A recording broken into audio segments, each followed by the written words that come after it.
আমরা যখন একটা সার্টেইন টার্গেটে কাজ করা শুরু করি তখন সেক্ষেত্রে একটা টিউবওয়েল আমাদের জন্য একটি ভালো এক্সাম্পল হয়ে দাঁড়াতে পারে। কিভাবে?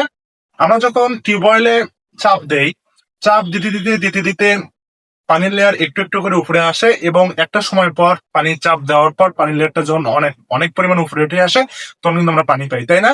ঠিক তেমনি ভাবে এই বিষয়টা কিন্তু আমাদের লাইফের সাথে অনেক ভালোভাবে কানেক্টেড। যখন আমরা একটা সার্টেন একটা কোনো ইফেক্টে ভালোভাবে ইফোর্ট দেওয়া শুরু করি, সার্টেন কোনো কাজে একটা ইফোর্ট দেওয়া শুরু করি, তখন আমরা কিন্তু শুরুতেই ওই পানির লেয়ারের মতো শুরুতেই কিন্তু আমরা ফল পাবো না, অর্থাৎ পানি পাবো না, তাই না? তখন আমরা করি কি, তখন যেহেতু আমরা ফল পাই না তখন আমরা ওই কাজটা থেকে ওই ইফোর্টটা থেকে দূরে সরে যাই। ফলে আবার যখন আমরা ওই কাজে ফিরে যাই, ওই কাজটা করতে চাই, আমাদের আবার নতুন করে কাজ করতে হয় কোয়ালিটিউবের মতো। যদি আমরা শুরুতেই করতাম তাহলে আমাদেরকে নতুন করে আবার ওই ইফোর্টটা দিতে হতো না।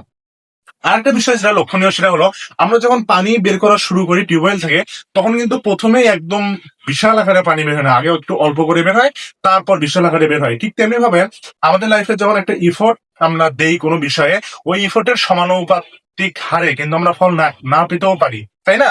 এবং দেখা যাবে যে যদি একটু আমরা ইফোর্ট দিতে দিতে থাকি ওই বিষয়ের উপর একটু সময় পর এবং ধৈর্য ধরার পর একটা ইফোর্ট দিতে থাকি, তখন একটা সময় পর দেখা যাবে আমরা একটা ওই ইফোর্টের মাধ্যমে একটা বড় কিছু অর্জন করতে পেরেছি ইনশাল্লাহ।